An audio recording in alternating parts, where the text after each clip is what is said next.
dinig ko lang naman po sa mga sabi-sabi, yan, dinig ko lang naman po na kakasuhan daw si Ido at mga reactors ng Kalingap. Subukan nyo. Triple ang balik sa inyo. Sige, subukan nyo magkaso. Triple ang balik sa inyo. Anong ginawa nyo sa akin? Pinatulpo nyo ako. Pinatulpo ko rin kayo. Ngayon, pag kinasuhan nyo sa kung saan man dyan, kasuhan nyo. Pero asahan nyo po, triple ang balik sa inyo.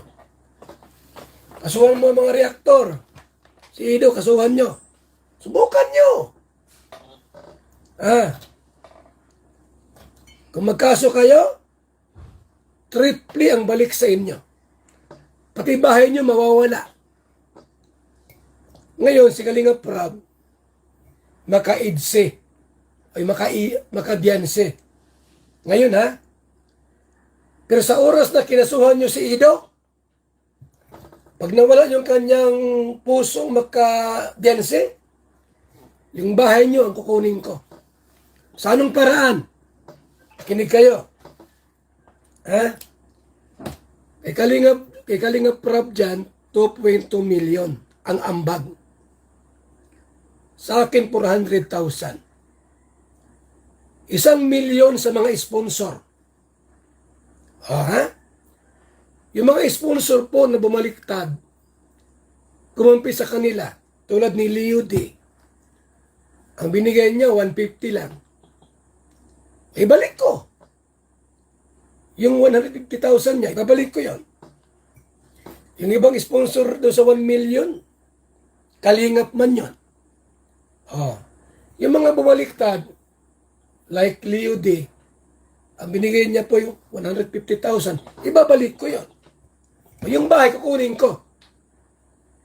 Sa oras na kasuhan nyo si Ido at mga reactors. Sige. Mas matindi ang hagupit. Hindi pa nanakot yan. Kapag may nangyari na demandahan, hindi nyo ba alam na si Papa Ido? Number 1 na ako hinahadlangan. Huwag mo nang i-content, Kuya Bal, si Beyonce. Huwag mo nang i-content, huwag mo nang kasuhan yan. Ang bait ni Papa Ido po. Pinipigilan niya ako mag-content, magkaso.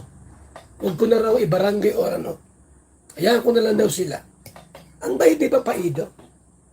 Ngayon, pag kinasuhan nyo si Ido at mga reactors, triple ang balik sa inyo. Tandaan nyo po yan.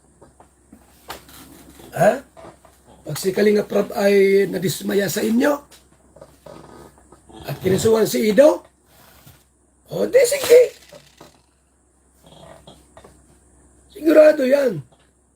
Kapag kayo. Pag makinig si Hansel, si Beyonce, o sino man dyan, nakasuhan si Ido at mga reactors, triple ang balik. Idamay ko na si Dr. Lab. Ipatulpo ko na yan. Daling ko si Marian sa kanyang kapatid doon sa kay Tolpo. Agent kaya ako. Una muna sa radyo. Boom! Radio. Okay, meron tayo ngayong panauhin. Dalawang magkapatid.